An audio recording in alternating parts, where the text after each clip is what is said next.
Fact line news میں خوش آمدید۔ آج خواجہ صاحب نے شاہ زیب خانزادہ کے شو میں SCO سمٹ کے حوالے سے جو تفصیلات بیان کی ہیں وہ ہم آپ کو شیئر کر رہے ہیں۔ شاہ زیب خانزادہ نے خواجہ صاحب سے کہا کہ خواجہ صاحب آپ نے ابھی لینڈ کیا ہے واپس چین سے، آپ اس اجلاس میں شریک ہوئے، آپ نے جعفر ایکسپریس کی بات کی، کلبھوشن یادو کی بات کی، بھارتی کردار کی بات کی، ان کے وزیر دفاع نے پہلگام کی بات کی، اسے لشکر طیبہ سے جوڑا، کراس بورڈ ٹیررزم کی بات کی، پھر ایسا کیا ہوا کہ وہ دستخط کیے بغیر ہی چلے گئے؟ بھارتی میڈیا شور مچا رہا ہے کہ اعلامیہ نہیں آیا۔ اس کے جواب میں خواجہ صاحب نے کہا کہ بہت بہت شکریہ شاہ زیب، ایکچولی جو بھارتی وزیر کا جو نمبر تھا وہ دوسرے تیسرے نمبر پہ ان کی سپیچ تھی، میرا خیال ہے میرا 5واں نمبر الفابیٹیکلی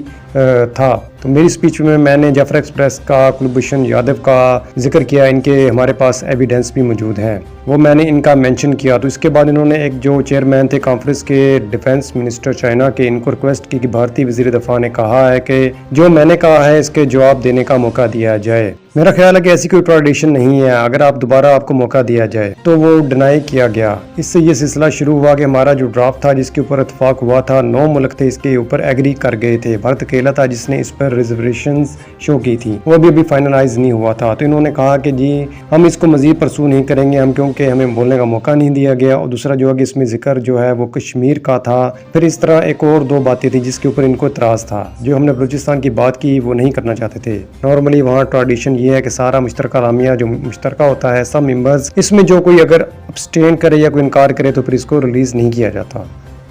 آج امریکی دفاعی حکام نے ایرانی جوہری تنصیبات سے متعلق غیر معمولی پریس بریفنگ دی ہے، جس میں وہ مناظر دکھائے گئے جو آج سے پہلے نہیں دکھائے گئے۔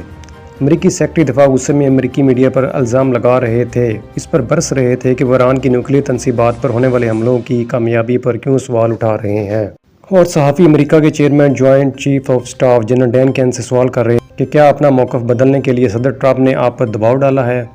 امریکہ کے chairman joint chief of staff general Dan Caine نے دکھایا کہ ماضی میں کیسے بنکر بسٹر بمز کا تجربہ کیا گیا اور زمین کے اندر کتنی تباہی ہوئی، اور پھر دعویٰ کیا کہ جب ایک بم نے ایک ٹیسٹ کے دوران یہ کر دکھایا تھا تو ایسے مزید 6 بمز ایک ہی جگہ پر فردوں میں کتنی تباہی مچائی ہوں گے، اور آپ سوچئے کہ اس ایک بم کے ساتھ اگر مزید 5 بم فردوں پر گرے ہوں گے تو اس کا کیا اثر ہوا ہوگا۔ پہلے یہ زمین میں بہت گہرائی میں جاتے ہیں اور پھر پھٹ جاتے ہیں۔ فردوں میں 2 جگہوں پر ایک قسم کے 6 بم مارے گئے، تمام بم بالکل اپنے نشانے پر جا کر گرے۔ جب آگے والے جہاز نے بم گرائے اور وہ نشانے پر جا کر گرے تو پیچھے والے جہاز میں موجود پائلٹ نے کہا کہ میں نے اس سے زیادہ روشن دھماکہ زندگی میں پہلے کبھی نہیں دیکھا، یہ تو رات میں دن کی طرح کا سما لگ رہا ہے۔ جنرل ڈین کین نے یہ بھی بتایا کہ کیسے فردوں میں 2 وینٹیلیشن شافٹ کو ایرانیوں نے کنکریٹ ڈال کر بھر دیا تھا،